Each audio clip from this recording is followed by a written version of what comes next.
Olá pessoal, tudo bem com vocês? Espero que sim. Estamos aqui para dar continuidade ao nosso curso, Microbiologia dos Alimentos. Bom, e hoje vamos conversar sobre microscopia. Bom pessoal, como a gente conversou no nosso último encontro, os micro-organismos, eles foram os primeiros habitantes da Terra, portanto estão aqui há milhões de anos atrás, bem antes de nós. Então eles prepararam a casa para que a gente pudesse habitar posteriormente.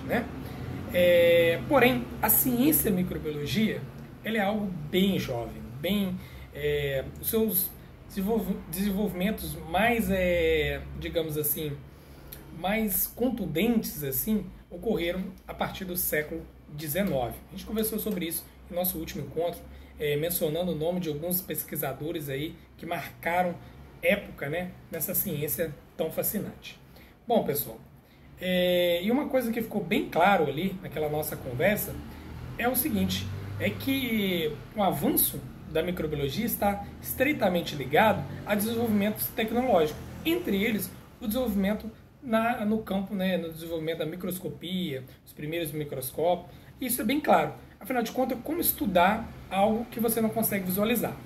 Isso fica bem claro, pessoal, porque é o seguinte, a maioria dos micro-organismos, digamos todos os micro-organismos, eles apresentam assim, um tamanho tão minúsculo, tão pequeno, que o olho humano nu seria incapaz de visualizar. Uma pessoa enxergando aí muito bem, então levando em consideração aquela pessoa que tem uma visão bacana, ela consegue distinguir entre dois pontos separados por cerca de 2 milímetros. E isso seria algo bem grande se comparado a vários micro-organismos por aí. Então, obviamente, dependeria desse equipamento, dessa ciência, microscopia, para que a gente pudesse deslanchar no campo da microbiologia. Bom, pessoal, e aí você poderia pensar o seguinte, então bastava ampliar, Você pega algo pequeno e amplia, e aí você conseguiria visualizar e estudar aquilo. Será que isso é verdade? Vamos pensar o seguinte, vamos para uma questão prática. Quando você pega uma imagem, você vai tirar uma foto, por exemplo, pega a sua câmera e tenta dar um zoom naquela imagem. O que você faz? Você ampliou a imagem. Porém, se fica algo borrado, algo que você não consegue delimitar, distinguir, a resolução fica ruim. O mesmo acontece com a microscopia. A questão não é a capacidade que temos hoje de ampliar algo. Afinal de contas, essa capacidade de ampliar, muitas das vezes, pode até ser considerada como ilimitada. Temos uma capacidade de ampliar algo de uma forma, chega a ser quase que ilimitada. Porém, a resolução que é a questão, que é a capacidade de distinguir entre dois pontos como entidades individuais. E isso, está atrelado aí realmente a uma ciência por trás, ao desenvolvimento tecnológico muito apropriado para tal. Bom, pensando nos microscópios ópticos, que são os microscópios que utilizam comprimento de onda da luz visível, essa resolução ela está estreitamente ligada ao comprimento de onda, que é utilizado, e a abertura numérica do sistema de lentes, essa abertura numérica. Então isso é uma correlação, existe até uma fórmula matemática aí, por trás disso, não faz parte aqui do nosso escopo ficar explicando sobre isso, mas o que nós sabemos é o seguinte, quanto menor o comprimento de onda e maior essa abertura numérica do sistema de lentes, maior vai ser a resolução, portanto maior vai ser a capacidade daquele equipamento distinguir entre dois pontos, fazendo com que pontos cada vez mais próximos sejam distinguidos como se fossem entidades individuais. Então, essa é uma das correlações aí. Então vamos lá aqui, uma imagem que nós temos para explicar. Esse aqui é uma variação do comprimento de onda da luz visível. E a gente nota que a luz azul tem um comprimento de onda de 380 nanômetros, que é o menor comprimento de onda dessa luz visível aí, do espectro de luz visível. Bom, portanto, esse é o comprimento de onda, que geraria aí uma melhor resolução por parte do espécime. Bom, então, pessoal, de acordo com o que a gente acabou de falar, utilizando então o comprimento de onda de luz visível, a gente tem aí os primeiros os microscópios ópticos, né? São microscópios que conseguem aí uma resolução de cerca de 5 micrômetros, né? Então você consegue visualizar, alguns melhores aí até cerca de 2 micrômetros, eles conseguem distinguir, né, cerca de 0,2 micrômetros entre um e outro, então você já consegue visualizar os micro-organismos através do microscópio óptico. Aqui na imagem temos algumas descrito, né, algumas estruturas aí de um microscópio óptico. A gente tem as lentes oculares, onde a gente realmente se coloca os nossos olhos, né, para poder visualizar. Tem a lente objetiva, que é esse conjunto de lentes, né, que é a lente objetiva, e a lente ocular, que vai permitir essa ampliação e essa resolução da imagem, né? Temos o condensador, que vai direcionar o feixe de luz ao espécime. Temos o botão para ajuste do foco, ali que a gente tem o micrométrico e o macrométrico, né, que são esses dois botões, e a fonte luminosa. Bom, mais sobre o microscópio em si, do equipamento, isso aí a gente vai estar vendo em aulas práticas, né, futuras que teremos. Bom, como é formado essa imagem no microscópio óptico, pessoal? O que acontece é o seguinte: naquele condensador da fonte de luz, né, só emitido aquele feixe de luz. Esse feixe de luz passa por uma lente condensadora, que ela vai permitir com que essas luzes, esses feixes agora sejam condensados, e esses vão chegar até o espécime. Ao chegar ao espécime, parte dessas luzes vão ser desviadas, outra parte vai ser, né, que consegue ser refletida por esse espécime, chega até a lente ocular, né, vai passar ali, formando aquela imagem invertida a priori do espécime. E essa imagem vai ser visualizada por nós agora de uma forma correta, não mais invertida. Então é assim que acontece essa passagem, essa formação da imagem no microscópio óptico. Bom, pessoal, aqui uma imagem, né, duas imagens aí de a priori cianobactérias e uma espécie de fungo, né, e bactérias. Então a gente nota aqui em cima você tem uma célula eucariótica, né, uma célula maior, e embaixo uma célula procariota, tá? Então ambos visualizados através do microscópio óptico.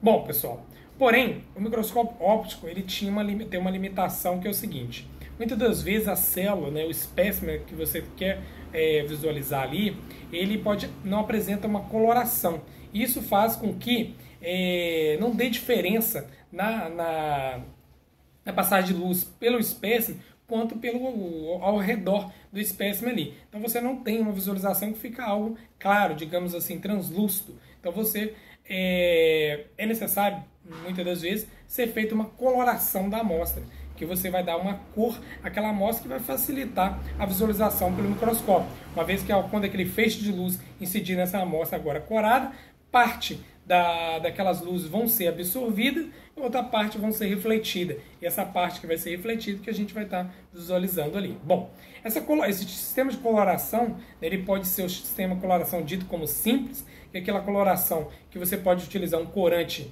Em regra se utiliza muito aqueles corantes básicos, né, que são corantes que têm carga positiva, portanto, e aí o que acontece? Eles vão ligarem naquelas partes negativas da célula. De um modo especial, a célula tem na sua parte externa fosfolipídios, algumas moléculas, o próprio material genético que tem uma carga predominantemente negativa.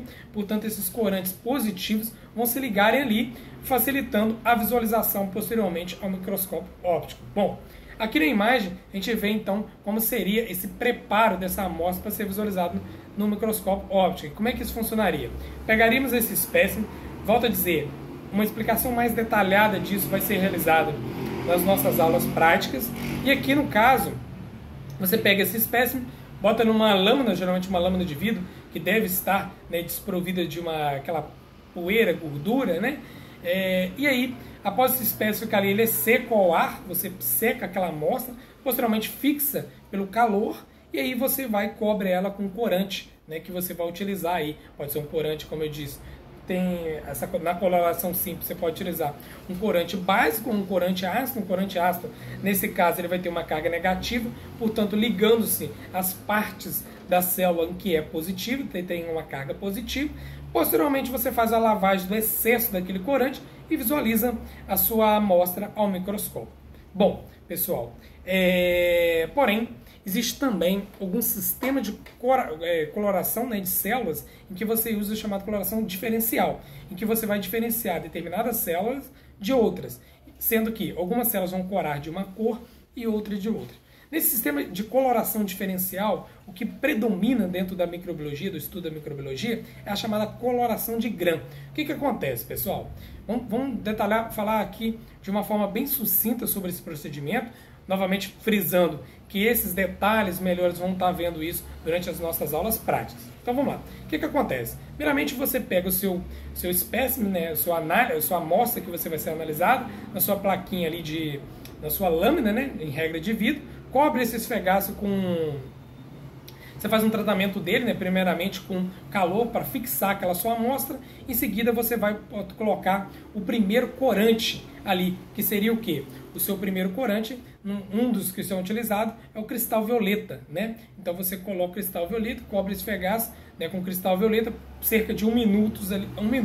Bom, após esse processo você tira o excesso de cristal violeta e faz o seguinte, todas as células coram-se em roxo. Então, todas as células vão estar corando em roxo. Por quê? Porque essa substância, esse cristal violeta, esse corante, ele vai se ligar principalmente ao magnésio e alguns lipídios presentes ali na membrana celular, também se liga também ao material genético também da célula, e isso promove a coloração de todas as células ali presentes na sua amostra, na cor púrpura, numa cor roxeada, roxa, né?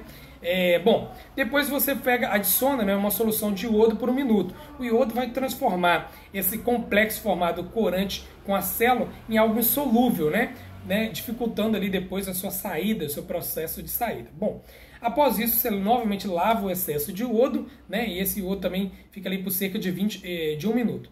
Depois você faz o processo de descorar rapidamente com álcool, né? Então você pega aquelas células, a sua amostra, bota o álcool, deixa por 20 minutos e faz a lavagem. O que o álcool faz? O álcool ele vai fazer com que algumas daquelas células tirar esse complexo formado corante com a sua célula. Uma vez que o álcool, né, ele leva a dissolubilização ali de lipídio, né, daquelas camadas de lipídio, então ele faz com que esse complexo saia. E aí que vai diferenciar, porque a gente tem alguns micro-organismos que são ditos, algumas bactérias que são ditas como bactérias gram-positivas. Vamos conversar mais sobre essas estruturas à frente. Porém, essas bactérias gram-positivas, elas apresentam uma parede celular mais espessa, tá? Uma parede celular mais espessa. Com isso, quando você trata com álcool para desidratar a estrutura dessa parede celular, ela por ser mais espessa, ainda fica esse corante. Portanto, as células ditas bacterianas gram-positivas, elas permanecem na cor roxa. Já as gram-negativas, elas apresentam uma parede celular não é tão espessa quanto as gram-positivas. Além disso, elas têm externamente à parede celular uma membrana lipídica. Então essa membrana lipídica também, que havia sido ligada ali com esse complexo formado pelo iodo e o corante, elas são dissolvidas. Isso faz com que saia muito mais facilmente esse corante formado aí pelo cristal violeta. E essas células então gram-negativas ficam descoradas. E aí você faz a sua quarta etapa, que é o contracorante, né? Você vai fazer um contraste, você vai usar, por exemplo, uma safranina, né? Também pelo tempo de 1 a 2 minutos, deixa ali. Isso faz com que as células que são gram-positivas, que são aquelas células com a parede celular mais espessa, elas permaneçam na cor roxa, ao passo que as células, que são as células gram-negativas, que têm uma parede celular menos espessa, elas, né, uma vez tratada com álcool, elas ficaram descoradas, e agora você trata com safranina, que tem uma cor avermelhada, ela passa a ter essa cor avermelhada. Ao você visualizar no microscópio, você consegue evidenciar as bactérias gram-positivas das bactérias gram-negativas. Isso é crucial, né, às vezes para um diagnóstico. Isso foi muito empregado, embora hoje tem métodos bem mais confiáveis, bem mais que vão dizer bem mais a respeito do micro-organismo. Afinal de contas, aí você consegue definir em 2 grandes grupos apenas, né? Mas já é uma boa saída. E aí, pessoal, temos outros métodos de coloração, tá? Mas aqui só estamos falando do método mais conhecido a respeito.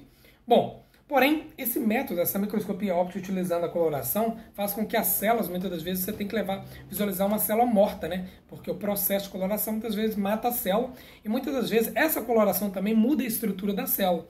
Isso faz com que a visualização ali seja comprometida. Portanto, é de crucial importância você visualizar uma célula, às vezes, sem ter esse comprometimento prévio, né?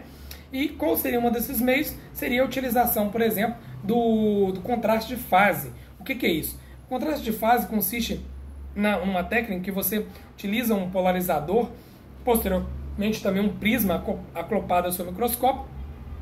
Isso faz com que a luz, né, ao incidir na sua amostra, ela vai incidir na sua amostra de uma forma diferente, de uma forma que permite a visualização do contrastes da célula. Você consegue então visualizar essa amostra sem necessitar de corar a sua célula. Essa é a microscopia de contraste de fase. Então você não precisa de corar e ali formado às vezes um halo branco ao redor da célula, como a gente pode ver aqui nessa imagem. Na primeira imagem seria uma microscopia em óptica, tá? Normal. Aqui na segunda, na letra B, seria contraste de fase. E aqui na C seria a microscopia de campo escuro, que essa faz também com que se coloque um anel no condensador, fazendo com que a luz não incida diretamente no espécime, na sua amostra analisada, e sim nas bordas dela, fazendo com que a luz que vai chegar, né, no nosso campo de visão é a luz que vai ser refletida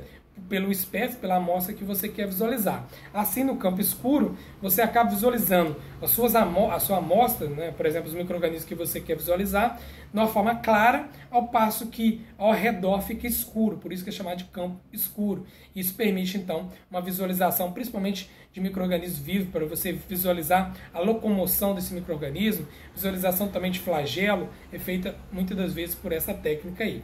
Bom, temos também a microscopia de fluorescência, uma vez que determinadas células elas apresentam uma fluorescência própria, seja por algumas organelas presentes, por exemplo, clorofila, ou até mesmo, como a gente pode ver aqui nessa figura, na letra C, um tratamento prévio com as células, com uma substância que é o chamado DAP, né? Uma abreviação de um nome químico aí maior, que eu não vou estar aqui falando, mas que se trata do DAP, e esse DAP ele se liga, você pode utilizar isso aí de várias formas, muitas das vezes você pode acoplar esse DAP a um anticorpo, por exemplo, esse anticorpo vai se ligar a uma molécula específica do micro-organismo que você está estudando, e esse DAP ele emite uma luz azul, né? E isso faz com que você consiga visualizar aquela estrutura, aquele micro-organismo. O DAP também tem uma predileção, ele liga muitas das vezes ao material genético, isso também é permitido, faz com que você consiga visualizar o micro-organismo ali através dessa microscopia de fluorescência. Bom, outra questão também que se tem é a chamada microscopia de contraste por interferência diferencial. Essa técnica ela também permite que você consiga visualizar uma imagem, muitas das vezes no seu formato 3D, como a gente consegue ver aqui nessa microscopia, na qual você visualiza um núcleo ali, então você consegue visualizar uma espécie de uma borda, né, em que você é bem delimitado essas estruturas, então permite uma visualização bem bacana das estruturas a serem analisadas. Bom, temos a microscopia laser de varredura confocal. Essa é um laser, né, que ele vai ser incidido na amostra que você quer analisar. E essa microscopia, esse microscópio, ele é acoplado muitas das vezes a um computador e ele faz com que a gente consiga estudar, muitas das vezes, aquelas amostras que têm uma espessura muito grande, por exemplo, um biofilme, tá? O biofilme que você tem várias camadas. Isso faz com que esse laser ele vai incidindo camada a camada, você vai visualizando camada a camada, e essas imagens que vão ser formadas em camadas, depois vão ser agrupadas no computador através desse recurso. Isso faz com que surja uma imagem tridimensional, né? Que fugindo daquelas análises todas que a gente tinha previamente, na qual se formava uma imagem bidimensional que você perdia muito da sua análise. Aqui você consegue ter uma imagem tridimensional, facilitando a visualização de amostras, principalmente do ambiente, daqueles biofilmes formados em catéter, né, que são um artigo que é utilizado aí na medicina. Portanto, você consegue visualizar através dessa técnica amostras que apresentam uma espessura maior. Bom, pessoal, a microscopia óptica ela apresentava uma limitação na resolução, haja vista se utiliza comprimento de onda da luz visível, né, que não são comprimentos tão alto, tão assim pequeno, digamos assim, não são comprimentos que tem um certo, né, dimensão. E aí você entra a microscopia eletrônica, que permite a resolução melhor. Por quê? Porque ela utiliza, ao invés da luz, ela utiliza elétrons, né? E aí você consegue, eles têm um comprimento de onda, né, desses elétrons, apresenta bem menor do que o comprimento de onda da luz visível. Isso faz com que você aumente a resolução da sua imagem. Aqui ao lado tem uma imagem de um microscópio eletrônico, né? Nessa parte de cima está escrito a fonte de elétron, é onde o que acontece? Aqui você não tem a luz, então você utiliza os elétrons. Então ali você tem geralmente um metal, por exemplo, um tungstênio, é um exemplo de metal que tem sido utilizado. Isso faz com que, ao aquecendo aquele metal, a emissão de elétrons, esses elétrons saem e aqui a gente tem uma câmara, né, em que esse elétron vai ser carreado ali ao longo dessa câmara. Essa câmara fica a vácuo, né, para facilitar, fazer com que esse elétron não seja desviado, portanto ele fica ali na condição de vácuo. Portanto, já fica claro que a amostra a ser analisada no microscópio eletrônico é uma amostra que deve ser, né, não vai estar viva, afinal de contas ela vai estar numa condição, né, desprovida ali de qualquer gás, né, na condição do vácuo. Bom, aqui tem o lugar da porta da amostra, onde se coloca a amostra e aqui embaixo você visualiza a sua amostra. Bom, então essa aí é a técnica da microscopia. A microscopia eletrônica, né, a gente tem duas maneiras de acontecer de forma mais que é mais utilizada, que é a microscopia de transmissão, né, eletrônica de transmissão, que é aquela na qual o elétron, né, vai fazer o mesmo processo, mais ou menos, do que acontece com a microscopia óptica, só que nesse caso não é a incidência de um feixe de luz, e sim dos elétrons. E eles, ao passarem na sua amostra, faz com que, ali de acordo com a densidade da sua amostra, parte desses elétrons vão passar ou não, e esses que vão conseguir passar que a gente vai conseguir visualizar ao microscópio. Bom, uma das limitações da microscopia eletrônica é que ela apresenta um menor poder de penetração do que a luz, né? Isso faz com que, para visualizar uma amostra, ela tem que estar muito pouco, espessura mínima. Isso faz com que, às vezes, ao analisar, por exemplo, uma bactéria, você precise de fatiar essa bactéria em vários e aí analisar parte por parte desse. Haja vista que essa camada de elétron, esse feixe de elétrons não vai atravessar uma espessura maior, mais considerável, tá? Essa aí seria a chamada microscopia eletrônica de transmissão, e tem uma microscopia eletrônica de varredura, que é aquela na qual realmente o feixe de elétrons vão estar varrendo toda a sua amostra ali. Essa amostra, em regra, ela é tratada previamente com algum produto químico, de um modo geral, é o ouro, né, cobrido por uma camada de ouro. Isso faz com que esse feixe de elétrons vão baterem, né, nessa camada, vão ter emissão, né, vai sair alguns elétrons ali, que vão ser capturados para visualizar aquilo ali através da formação da imagem, da sua imagem ali. Bom, ele vai varrendo toda a sua amostra, não há uma penetração, portanto você consegue visualizar ali a imagem em 3D, né? A imagem que você consegue visualizar a delimitação de bordas, isso fica bem claro. Bom, isso aqui, né, como a gente pode visualizar aqui, nessa imagem de cima, temos a imagem de microscopia, tá? De transmissão, na qual a gente consegue visualizar ali a membrana citoplasmática, o septo, uma célula durante o processo de divisão, temos a parede celular, o DNA, e embaixo temos na microscopia eletrônica de varredura, né?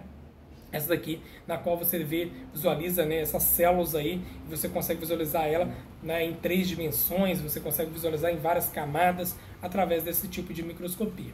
Bom, a microscopia eletrônica, né, a imagem formada, em regra, é uma imagem escura, tá? É uma imagem, não tem coloração, portanto, quando a gente visualiza alguma imagem, livro-texto de microscopia eletrônica colorida, essa coloração é simplesmente para melhor evidenciar determinadas estruturas, mas isso é feito de uma forma, digamos assim, didática, não é o que se visualiza diretamente de uma microscopia. Bom, pessoal, é isso aí. Até o nosso próximo encontro. Um forte abraço.